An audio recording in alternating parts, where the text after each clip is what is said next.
What's up, everybody, and welcome to another edition of High Mythology, the show where we get higher than an alcoholic on a Tuscan vineyard tour and tell you guys stories from mythology and folklore. Sitting in with us today, we have Jennifer Travel Size. You might know her from some of her awesome dog walking videos, some good forestry tour from a dog's perspective. Really helps get me through the day sometimes, especially when I'm just sitting on my ass on the couch, not going outside. Here's some motivation for you. Yeah, it's like taking a hike, only I don't have to walk anywhere. It's nice. And then my dog gets interested watching your dogs walk. And he's like, oh, I need to sniff its butt on TV. Yeah, that's actually one of the best things. Your videos are super good to put on with the dog. Because the dog will start kind of getting into it too. Like, that's my level of height that we're walking at. I know this. Yeah. I'm just here for the motivation for your pets and you. Yeah. Sometimes I can see him try to sniff the trees. And I'm like, what are you doing? It's not how it works. Like, I can smell the evergreen from here. Yeah. It's smell-o-vision. Oh, yeah. Well, yeah, today we are going to be bringing you guys a little bit of Italian folklore, straight from Tuscany, with the story of the Enchanted Palace. Indeed. Yeah. So, without further ado, go ahead and take it away, Kimbo. All right. So, long ago, in a kingdom not too far away, lived a king and queen with their son, kind of a bookworm. His name was Fernando. Fernando. All day and night, Fernando had his nose in books. A very few times, the prince would put his book down and gaze out the window. And he would look out over the kingdom and daydream about the forest that laid beyond. But soon afterwards, he would resume his reading. See, he should have been watching the dog walking videos. Oh, yeah. He didn't leave his room too often except to eat or have an occasional stroll through the garden. One day, the king hunter, Peppino, who is super smart and used to play with the Prince Fernando when they were little kids, asked the king, Your Majesty, may I call upon your son? I haven't seen him in quite some time. The king said, Please fucking do. You will be a pleasant distraction, I am sure. So Peppino went to see Fernando, and the prince looked at Peppino up and down before finally asking, Why did you come here with those filthy boots?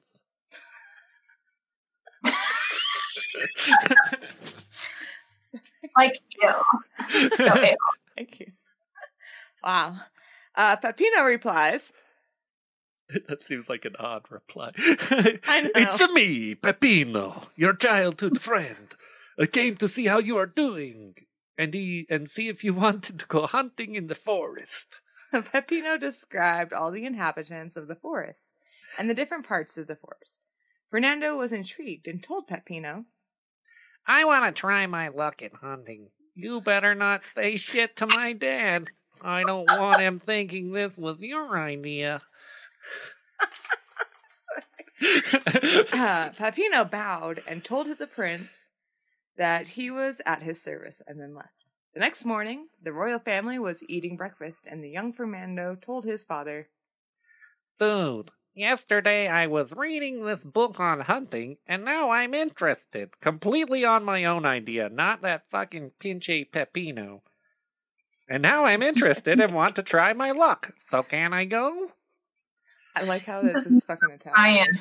Oh, yeah, Spanish. Italian. I did use Spanish there. Oh, sorry. I don't know. Fucking Fernando. Sorry. Peppino. It's my fault. I'm learning Italian and Spanish at the same time. It's my fault. And I keep mixing the words in.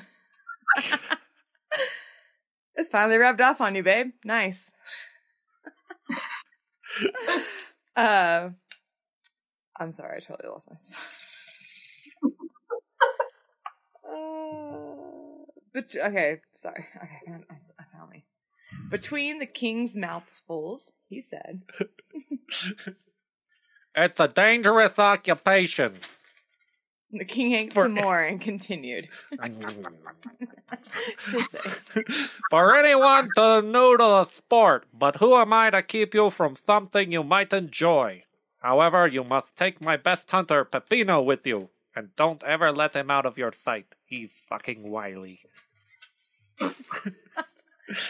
The next morning, just before sunrise, Fernando and Peppino grabbed some guns, mounted some horses, and galloped off into the forest. Every animal that crossed Peppino's path was killed with precise precision, and Fernando did what he could, but didn't manage to catch even one hit on a creature.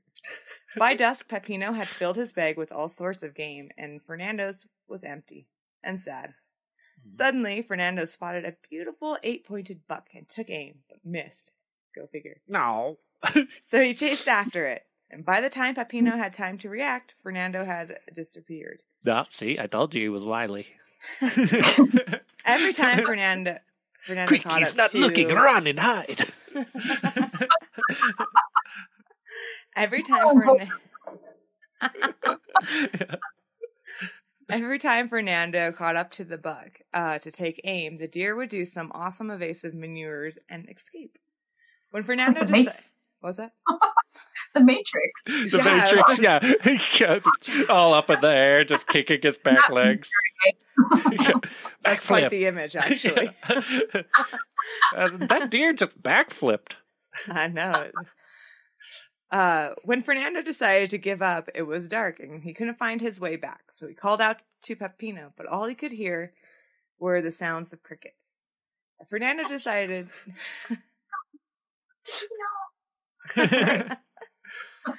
Fernando decided to sit under a tree and pout.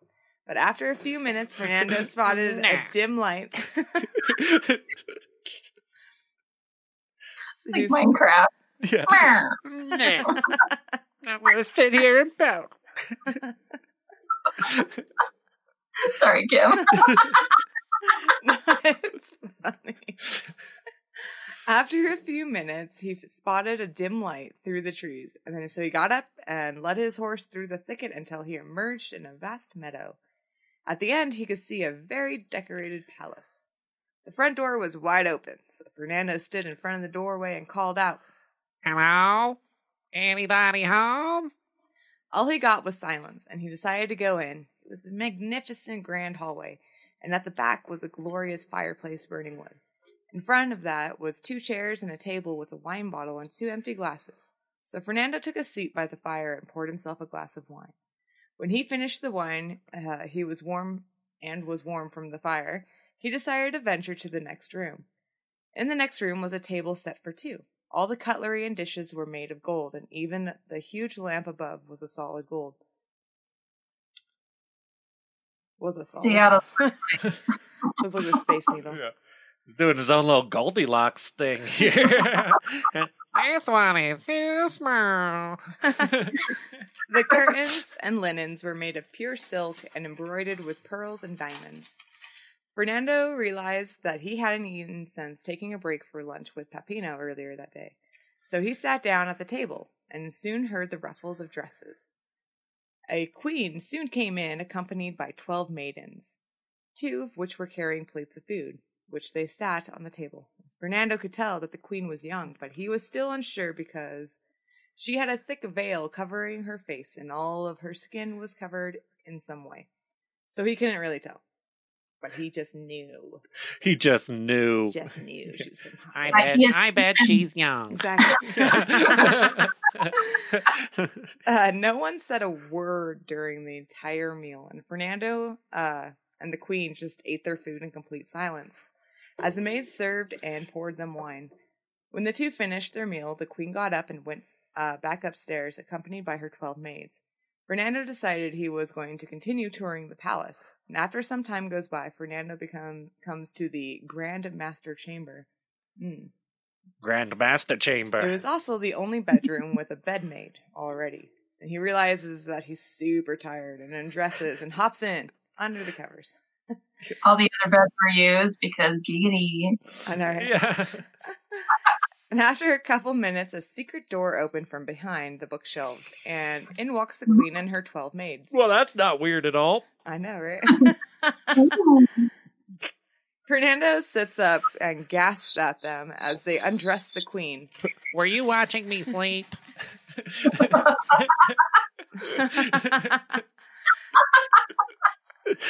They take off everything except for her undergarment and veil and put her into bed next to Fernando. Wow. And then left the room. He thought for sure she would say something now, but he could soon see that she was sleeping. Watching her reminded him that he too was sleepy and closed his eyes. I like my women quiet. And he was soon asleep right next to her. When morning came, the maids came with it, and they dressed the queen and took her off into the hallway. Oh yeah, and the maids left a hearty breakfast on the side table for Fernando. Oh, nice. Breakfast in bed shit. Yeah, bacon! I'm kind of with Fernando on this one, too. Like, at this point, I totally wouldn't be saying anything. Like, they're just going to keep feeding me and treating me awesome. Like, I'm not going to say something until they do. They obviously think I am someone totally different. So I'm going to wait until they call me Prince what's his name, and then I'm going to be like, actually, I'm Fernando. It's me, Fernando. No. Fernando. Have you seen my wily friend Peppino? Gosh, my heart too. I am here in the rafters watching you. He ate the food and went down to the stables. He found his horse eating oats. So while he was waiting for it to eat, he saddled his horse, and when they were done, they took off. All day long, Fernando looked for a road or a trail that would lead him home, or at least find Peppino. But he only got lost again. And when night fell, he found himself in the vast meadows with the Enchanted Palace. He went inside, and the same thing happened to him as the night before. Same exact thing. I like to start imagine he finish. just did a big circle. He left in the morning, and he's like, okay, I'm going to get there. Just follow the sun. He rode half the day away, and he's like, oh, wrong way, turn around. Hey, I'm back. The next morning, he took off with his horse again, and he managed to find Peppino, who had been looking for him this entire time. I was in this bush the whole time. Just creeping. Surprise! Surprise! Do you not know of hide and seek? I've been waiting a week for you to try to find me. 3 days. 3 days. It's a week. Same difference. How long you're staying there could feel like forever. Yeah, 3 days is a week in bush time. Yeah. Nap. During the ride back home, Peppino questioned him, but Fernando told him lies. That his journey was one mishap after another, and said nothing of what really went down. I totally didn't meet a princess. Back home, the prince was enchanted. Or not, he wasn't enchanted. The prince was changed, a changed man. He was constantly in a daze, staring out into the forest. He became moody and restless and absorbed. I And don't his want mother to go out. noticed I'm and begged him absorbed. to tell her what. His mother noticed and begged him to tell her what the matter was about. Sorry. I had a moment. She nagged and nagged and nagged until Fernando finally told her the whole story. He didn't even beat around the bush. He was straight up told his mom that he was in love with her, but didn't know how to marry her when she would not speak or show her face. His mother gave him a straight face and told him, It is simple. This is what you need to do. Go back and dine with her again. And once you two have sat down, accidentally knock her fork on the ground. She will most likely bend and snap over to pick it up. And then when she does, pull off her veil. She will definitely have something to say then. nice. Smooth. As soon as she finished her words, Fernando got up, saddled a horse, and took off to the forest. He found the palace by nightfall, and he was greeted by the same manners as the other knights. Okay. I was like, sorry. When I write this, it's like prolonged words, and I just repeat myself like 4 times in there, and I'm like, damn, that's where I get my mother. Definitely like my mother. I feel the same way. could have made that story so much shorter. I'm sorry. Yeah. When dinner was served, Fernando pushed the queen's fork off the table, super casual. And when she bent over, Fernando grabbed her veil and pulled it off. She was the most beautiful woman he had ever seen. I know it. And she was as radiant as the moonbeams, and her eyes were fiery like the sunbeams. She screamed at him, saying,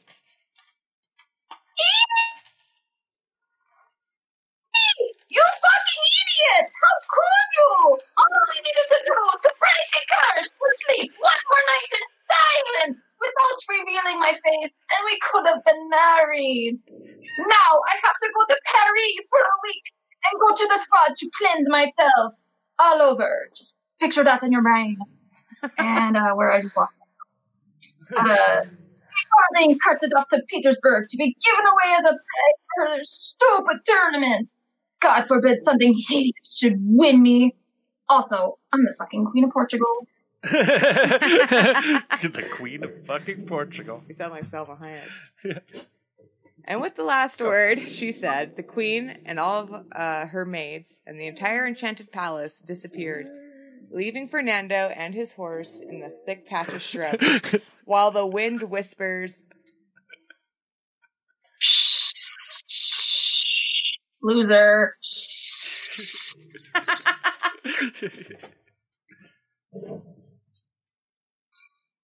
You need more wind?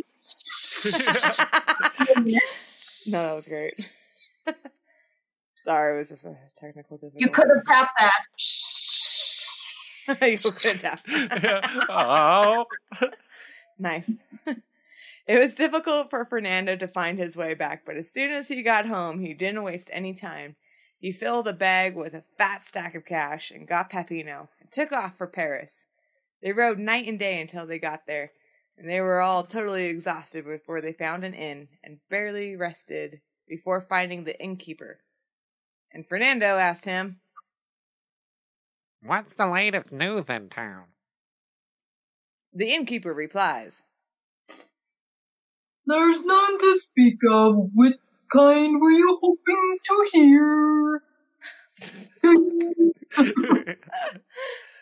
Fernando says, Well, there's all kinds of news that you can talk about. There's news of wars, or any festivals, or happenings, or maybe someone famous is in town. I love celebrity gossip.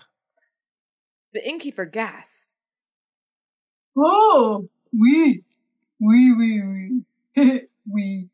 Now that you mention it, the Queen of Portugal has visited about 4 days ago.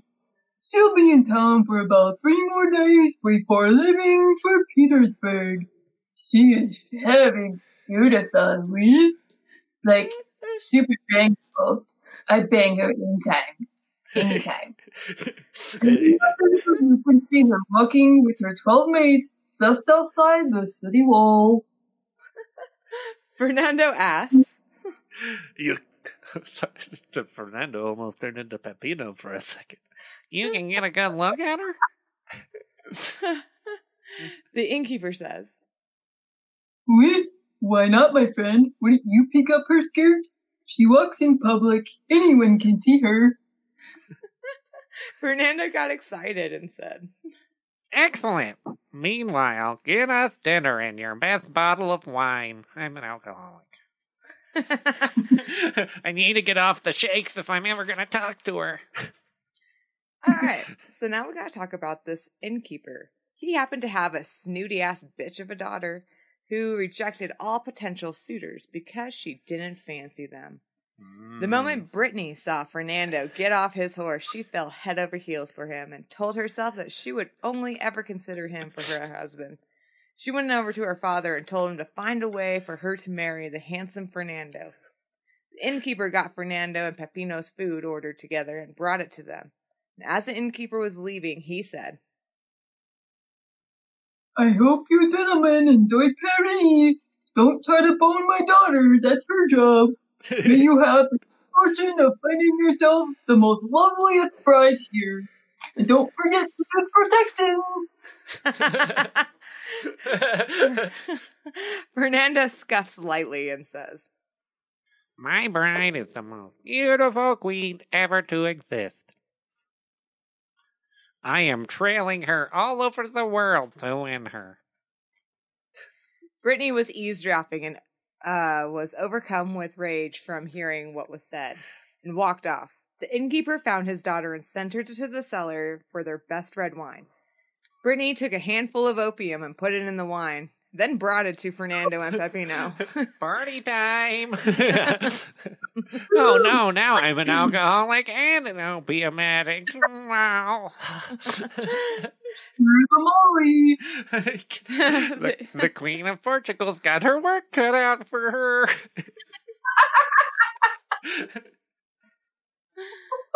They drank the whole bottle and then headed out to wait for the Queen. After a few short minutes, the boys became sleepy and fell asleep next to the road.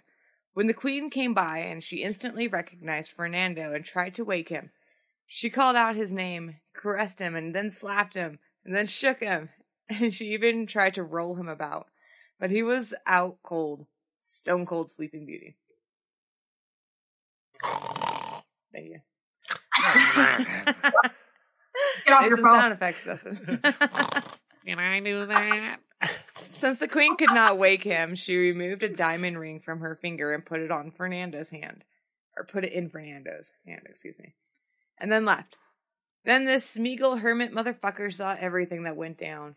And the moment the Queen and her company were out of sight, he crept over, took the ring from the Queen had placed in Fernando's hand, and went back to his little cave. When Fernando and Peppino awoke, it was dark out.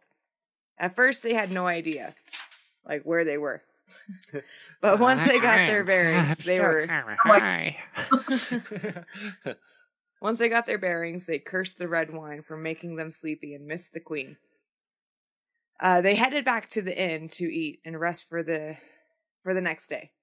The next early afternoon, Fernando told the innkeeper... Look, I know you're loyal and shit, but mother... Where are you? Where are you? Oh, am I? Oh. No, that's where I'm at. Back page. This one. Oh, I see. Yes, far. skipped one. Skipped a line. Get me a bottle of your white wine. And make sure it's not too strong. That last stuff really made me feel like my skin was warm jelly. So the innkeeper sent his daughter to the cellar, and again, that fucking bitch Brittany took another handful of opium and drugged the bottle. She brought the bottle to the boys, and they drank it all, and then headed out to wait for the Queen. Again, the boys were overcome with the drowsiness and fell asleep next to the road. And the Queen was at a total loss on how to wake Fernando, so she cut a lock of her hair and put it in his hands and left. That motherfucking Smeagol saw everything. And again, he crept over and stole what was in Fernando's hand and then left. When Fernando awoke, he saw Peppino still passed out and woke him up. They became suspicious about the sudden need for the sleep every afternoon. And then went back to the inn and fucking fell asleep. Okay, so the next morning, Fernando thought that it's the Queen's last day in Paris, and he was determined to see her. Fernando told the innkeeper that they would like some soup instead of wine. So bitch-ass Brittany drugged their soup instead and served it to them. I like to imagine that secretly Peppino is now addicted and he's on the other side. He's over there itching his neck I will do anything for this wine. I have money. I can get money. I will steal for this wine. Why do I like it so much? They finished and they left to wait. As soon as they got to their spot, Fernando felt his head starting to nod off. He pulled out a pistol and showed it to Peppino, saying, Look, I know you're loyal and shit, but motherfucker, if you don't stay awake and keep me awake, I will fucking kill you. And don't think I won't. I will literally murder you because I am capable of that. Capable of much violence. After a minute, Fernando stretched out and was soon snoring. Peppino started to get drowsy too and started to pinch himself to stay awake. His pinches were becoming less and less, and his eyes would close for longer and longer. And in between the blinks... Oh, just between his blinks, sorry. Until he too was soon snoring. When the Queen came by, She tried everything to wake him, but to no avail. She started to weep quite violently. Excuse me. Jesus, quite violently. It was quite violently. Is she going to give him a IUD this time? So instead of clear tears, she only had bloody tears. Ouch. Ew. That's what I'm saying. It was violent, dude. That's a violent. Sounds right. That is kind of like giving him an IUD. She cleared away her bloody tears with a handkerchief and then put it over Fernando's face and left. He's got to get you now, right? Oh no, Fernando, that is how you catch the hepatitis. What orifice did this blood come from? Yeah. She put it over his face and then left for Petersburg. Smeagol saw everything and got the handkerchief and took off. Actually, he was hiding nearby. Hang on. When Fernando awoke and saw that it was dark out and Peppino was sleeping next to him, he drew his pistol and took aim at poor Peppino. Before he could fire, that motherfucking Smeagol hermit came out of the woods and grabbed Fernando's wrist and said, No, well, stop there. Your friend's not to blame. It's that cunt Brittany, the innkeeper's daughter. Yep, she's been drugging your wines and soup. I know, 'cause I sell her the opium. It's some real good shit. Fernando looks at him curiously and asks, Why would she do that? And how the fuck do you know any of this? The hermit told guy? him. The hermit told him. Well, she's in love with you. And Anna's been giving you both opium. I live nearby. I see everything. Everything that happens around here. Through the trees, out the window of my trailer. And I happen to hear the most conversations for the past 3 days. The Queen has tried to wake you every morning, but instead left you a diamond ring, a lock of her hair, and a really fucking nasty handkerchief. Real fucking nasty, man. I vomited back. I'm back.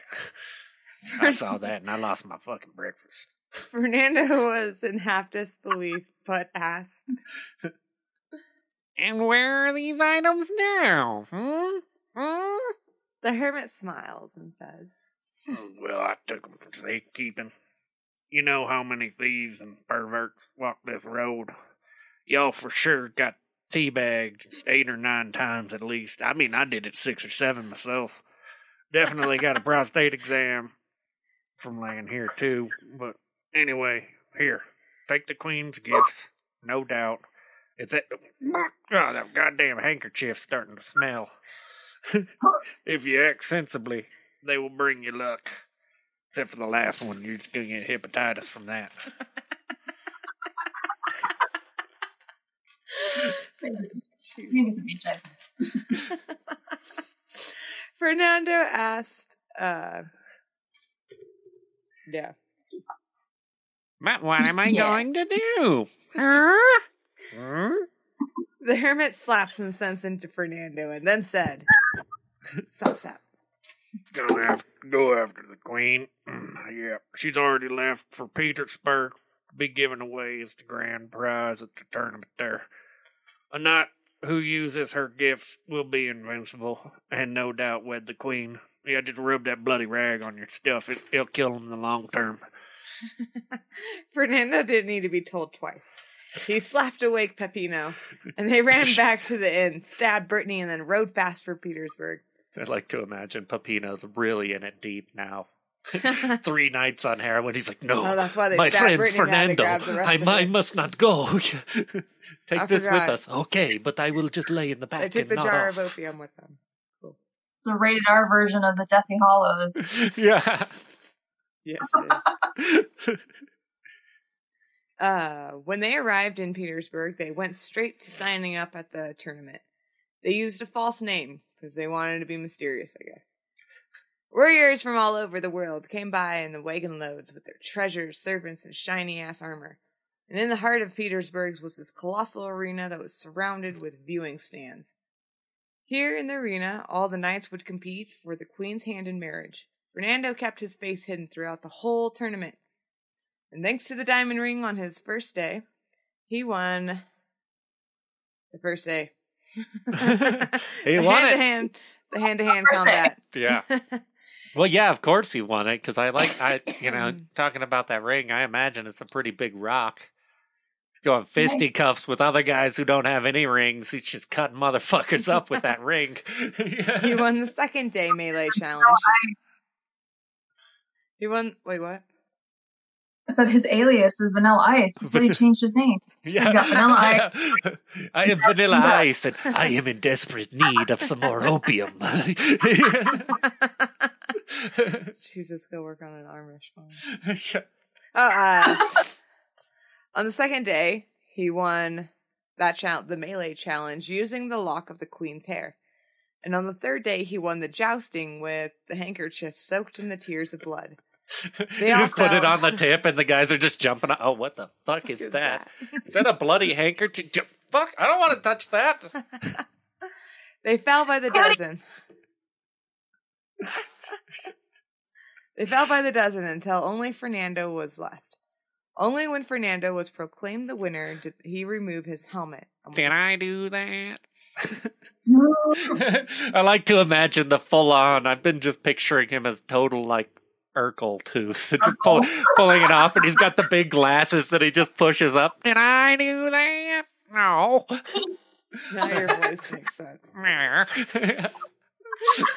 That's why it makes it even funnier when Brittany goes, going after him, because I was definitely imagining him as an Urkel, and fucking Peppino as more of an Antonio Banderas type. He's getting off of his horse, just glistening in the sun. Fernando falls off of his, and Brittany's like, oh my god, look at that guy. The glistening one? No, the one behind him with glasses. The one who just fell in horseshit. Yeah, he can't actually get up. Oh my god. So when the queen recognized him, she was overwhelmed with joy, and they had a grand wedding right then and there. Fernando had already sent for his mom and dad to come before the tournament even started, and they made it just in time for the wedding. Fernando introduced his new wife to his parents, saying, "This is none other than the Enchanted Queen of the Forest. And she is the Queen of Portugal also, which is pretty much a forest, of whom I have freed from a powerful curse." And that's the story. And that's the story. I'm so going to go live happily ever after. Well, it never says that, so I'm not giving them any hope. It didn't talk for 3 days. Yeah. It's been a week. Yeah. They had a week to talk, and they didn't. You know what I mean? Yeah. Just be aware, Queen of Portugal, you're also going to have to take in my severely drug-addicted friend Peppino. I am in desperate need of help. Need more ice. Someone, please, I need an intervention.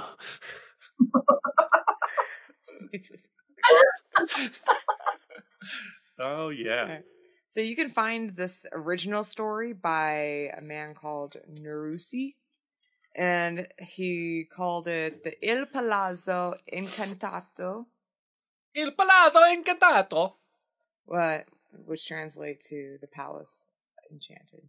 Oh. For those knowing their Italian learning. Enchanted Palace. Il Palazzo Incantato. Il Palazzo Incantato.